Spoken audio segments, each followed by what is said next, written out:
Bismillahirrahmanirrahim. My dear vascular colleague, welcome for another lecture of the series of what golden cards.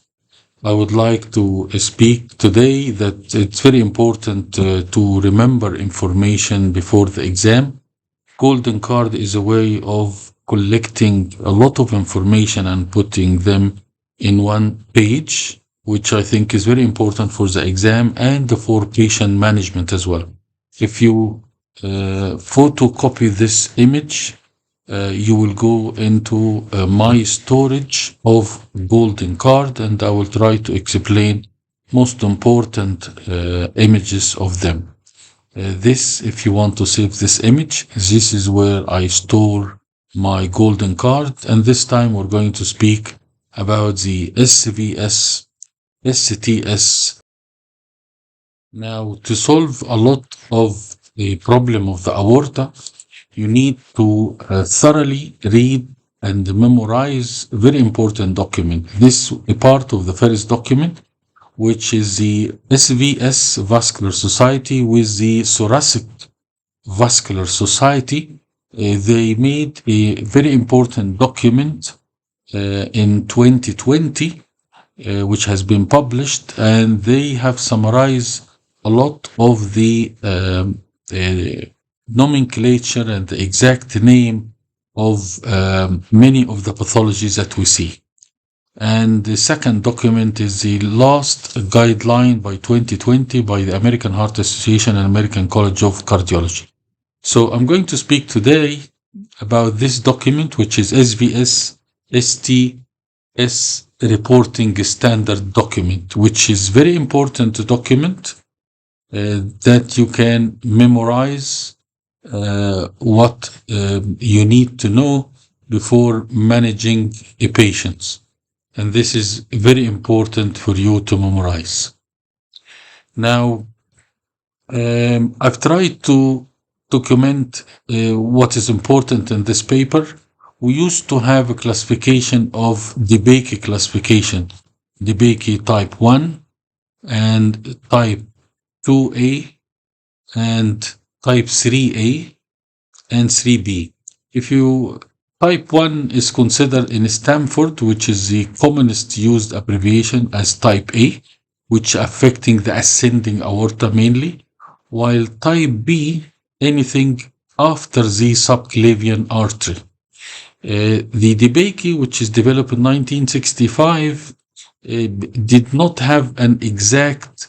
If you say to a patient, I got the patient, for example, type 2, this means a lot of pathology going on, not just ascending and not touching anything else. It can include a lot of things. Or if you say I have type 1, it doesn't tell you where is the inflow, where is the outflow, and how this dissection is being sorted out. So now there is a new classification, and this new classification for aortic dissection depends on 9 areas of the aorta. These are the 9 areas. Zone 0, any dissection in zone 0 is considered as type A, and this is type B dissection. Here, they anatomically classify the aorta into 11 zones. This is number 10, iliac, and external iliac is number 11. So you have 11 zones, each one consider its own importance. So why they made region 1, region 2 as considered as type B dissection? Because actually the subclavian arteries are before, because type B dissection, which is any dissection flap that is starting after the subclavian artery, sometimes they have an extension. As long as this extension is in area 1 and 2, it's still considered as type B dissection. And this is important. And now they have a new classification, and this is new classification is considered the following. If I have a dissection type A, I will say type A, which means dissection start the intimal flap from zone 0, and I will say, for example, A9, which means dissection start from zone 0 until zone 9, which is here, the dissection flap. It will end. If I have A8 or A7 or A6, I know exactly what is happening.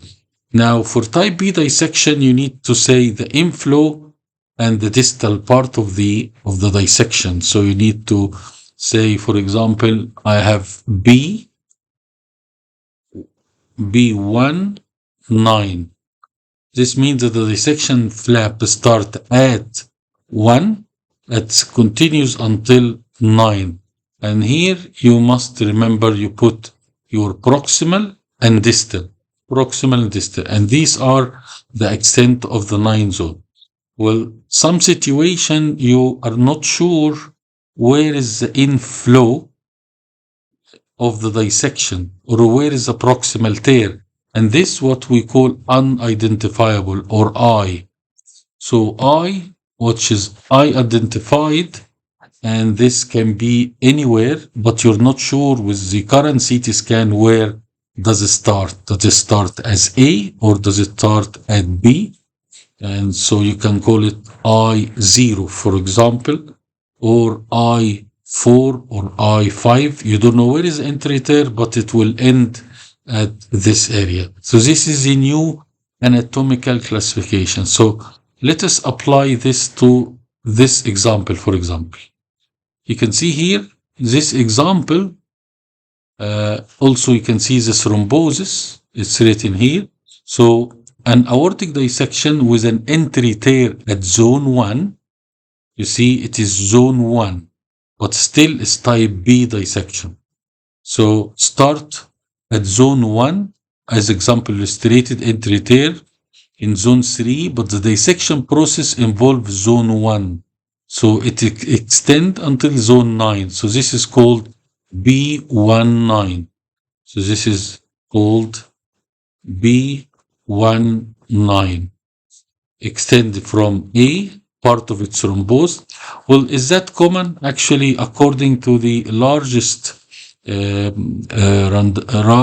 registry of aortic dissection, which is called International Registry of Aortic Dissection, or IRAD, it was found around 20% of type B dissection, which is start from here, they have an extension to zone 1 and zone 2.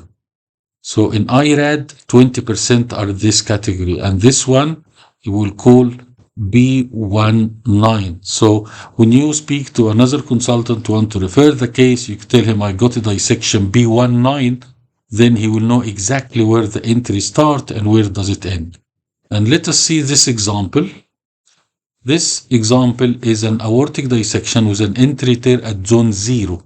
Is classified as type A. In an example illustrated, the dissection process extends distally to zone 9. So this is called A9. So here you can see the dissection flap start there. So this is called A9 because all dissection A start from 0. So you can call it A09, but all A dissection are 0. So this one is A9. So this is an important classification, and it's very important to know this nomenclature.